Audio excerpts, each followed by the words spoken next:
Shalom, saudara-saudaraku yang dikasihi oleh Tuhan Yesus. Pada kesempatan kali ini, pribadiku akan memberi sedikit renungan firman kepada kita bersama, agar kiranya kita dapat merenungkan arti hidup ini dan merenungkan betapa baiknya Tuhan di dalam kehidupan kita. Baik saudara-saudaraku, pribadiku akan membacakan salah satu ayat kebenaran firman Tuhan untuk kita bersama, dan kita akan sama-sama merenungkan arti dari kebenaran firman ini. Baik, pribadiku akan membacakannya. Matius pemungut cukai mengikut Yesus. Setelah Yesus pergi dari situ, ia melihat seorang yang bernama Matius duduk di rumah cukai. Lalu ia berkata kepadanya, "Ikutlah aku." Maka berdirilah Matius lalu mengikuti dia. Kemudian ketika Yesus makan di rumah Matius, datanglah banyak pemungut cukai dan orang berdosa dan makan bersama-sama dengan dia dan murid-muridnya. Pada waktu orang Farisi melihat hal itu, berkatalah mereka kepada murid-murid Yesus, "Mengapa gurumu makan bersama-sama dengan pemungut cukai dan orang berdosa?" Yesus mendengarnya dan berkata, "Bukan orang sehat yang memerlukan tabib, tetapi orang sakit. Jadi pergilah dan pelajarilah arti firman ini. Yang kukehendaki ialah belas kasihan dan bukan persembahan. Karena aku datang bukan untuk memanggil orang benar, melainkan orang berdosa." Saudara-saudaraku, terkadang kita merasa bahwa mungkinkah kita adalah orang-orang yang lebih benar dari sesama kita yang lain. Sesungguhnya kita tidak menyadari bahwa kita semua adalah orang berdosa. Karena kita semua adalah orang berdosa, maka Tuhan hadir di dalam dunia ciptaannya ini untuk menyelamatkan kita semua, manusia ciptaannya. Terkadang kita berpikir, di saat kita hidup dalam kebenaran, dapatkah kita bergaul dengan mereka yang masih hidup jauh dari kebenaran itu? Sesungguhnya kita harus menyadari bahwa kita sama seperti mereka, di mana dulu kita pernah hidup di dalam hal-hal yang tidak benar. Dan kita harus bersyukur di saat kita diberi kesempatan oleh Tuhan untuk menjadi anak-anaknya yang benar, untuk menjadi hamba-hambanya yang taat di dalam kebenaran ini,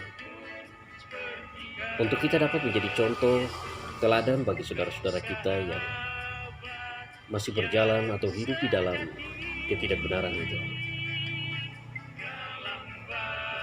Dari renungan firman ini, kita sendiri telah mendengar dan membacanya. Di sana dikatakan, pada waktu Tuhan kita duduk makan bersama-sama dengan Matius dan para pemungut cukai yang lainnya, begitupun hadir dengan orang-orang berdosa yang lainnya pula. Apa yang terjadi? Di sana pula ada orang-orang yang merasa bahwa mereka sudah hidup di dalam kebenaran, hidup dengan kerohanian, selalu melakukan hal-hal yang benar. Mereka mulai menghakimi dengan cara pikir mereka, sebagaimana yang mereka kehendaki, sebagaimana yang mereka ketahui. Mereka menegur dan mereka memprotes apa yang dilakukan oleh Tuhan Yesus dengan murid-muridnya. Mengapa mereka harus kumpul dan duduk makan bersama-sama, tinggal bersama-sama dengan orang-orang yang berdosa ini, menurut pandangan dari sekelompok orang-orang yang merasa mereka telah hidup di dalam kebenaran itu. Tetapi apa yang dikatakan oleh Tuhan Yesus? Tuhan Yesus sendiri mengatakan, "Aku datang bukan untuk mencari orang benar, melainkan Tuhan datang untuk mencari orang berdosa. Dan bukan orang sehat yang memerlukan tabib, melainkan orang sakit. Di sini kita ketahui bersama bahwa kehadiran Tuhan di dalam kehidupan, kehadiran Tuhan di dalam dunia ciptaannya ini untuk menyelamatkan kita orang berdosa. Saudaraku, aku sangat bangga kepada saudara-saudaraku yang terus berjuang untuk meninggalkan semua yang tidak benar di dalam kehidupan ini. Pertobatan adalah anugerah Tuhan. Jangan pernah lemah, jangan kalah saudara-saudaraku. Kita semua masih sama-sama belajar untuk terus mencari arti hidup yang sesungguhnya di dalam kebenaran. Kita akan terus berjuang bersama-sama. Dan oleh karena itu jangan pernah kalah, jangan pernah lemah di dalam imanmu. Jangan takut dengan semua intimidasi. Jangan pernah merasa kecil hati dengan tuduhan-tuduhan atau cemohan-cemohan dari orang lain kepada kita, di mana mereka masih menilai kita dengan cara pandang manusia mereka.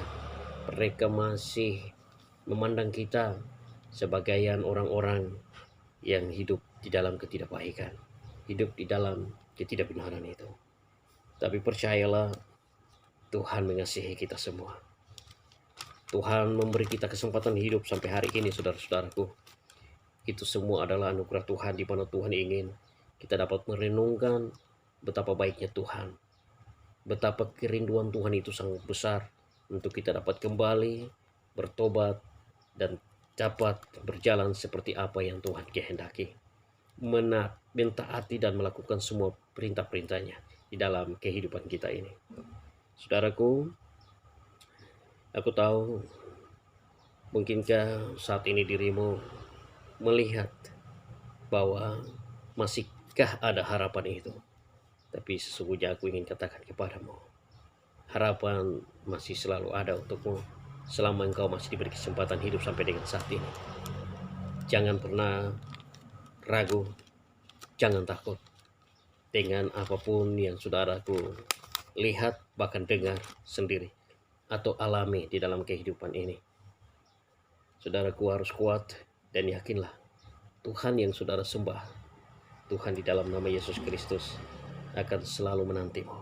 Sebagaimana perumpamaan seorang anak yang hilang, di mana Tuhan menantikan anak yang hilang itu kembali.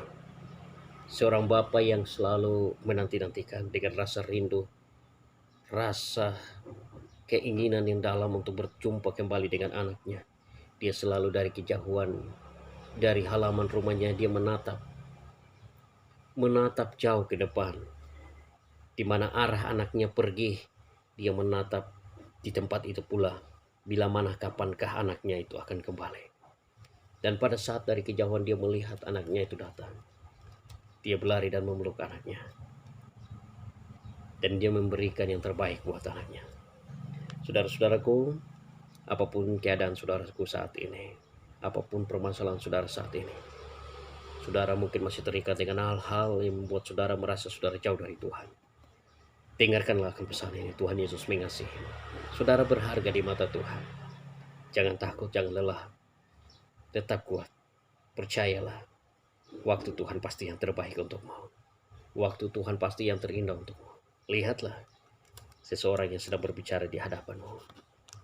Lihatlah seseorang yang sedang menyampaikan kebenaran firman ini melalui video ini kepadamu. Hidupnya yang dulu penuh dengan kekelaman dan penuh dengan hal-hal yang buruk di mata Tuhan. Tapi hari ini dengarkanlah pesan ini. Tuhan telah mengubah hidupnya, dan dia pun sedang dalam proses perubahan hidup dan terus belajar untuk terus mencari Tuhan. Saudara, tidak ada terlambat untukmu. Tidak ada kata terlambat untukmu. Asalkan dirimu mau menyerahkan hidupmu sepenuhnya kepada Tuhan. Bila mana engkau jatuh di dalam dosa, bangkit kembali, bangun kembali saudaraku. Dan katakan, bila mana pada waktu malam, bila mana pada waktu siang, bila mana pada waktu sore, bila mana pada waktu pagi hari. Katakan, Tuhan ini aku. Ampunilah aku dari semua dosa-dosaku. Tuhan tahirkanlah diriku. Tuhan tolong datang dan jamah aku. Aku percaya manusia tidak bisa dapat merubah hidupku, tapi Tuhan yang aku sembah di dalam nama Yesus Kristus sanggup melepaskan semua beban ikatan dosa ini. Semua hal-hal yang mengikatku hingga aku jauh dari Tuhan. Tuhan akan bebaskan aku. Dan hati ini akan semakin dekat denganmu Tuhan. Aku percaya, aku yakin, aku imani itu Tuhan Yesus. Haleluya, haleluya, haleluya Tuhan. Saudaraku, aku berdoa untukmu dari tempat ini. Sekalipun ini bukan suatu siaran langsung, aku mau katakan, jangan lemah saudaraku. Buka hatimu, Tuhan mengasihimu. Tuhan menyayangimu. Kalau pribadiku bisa diselamatkan oleh Tuhan, ada perubahan-perubahan sedikit demi sedikit di dalam hidupku. Aku percaya saudara-saudaraku pun akan dapat mengalami hal yang sama. Di dalam nama Tuhan Yesus terjadilah. Haleluya, haleluya, haleluya Tuhan. Amin.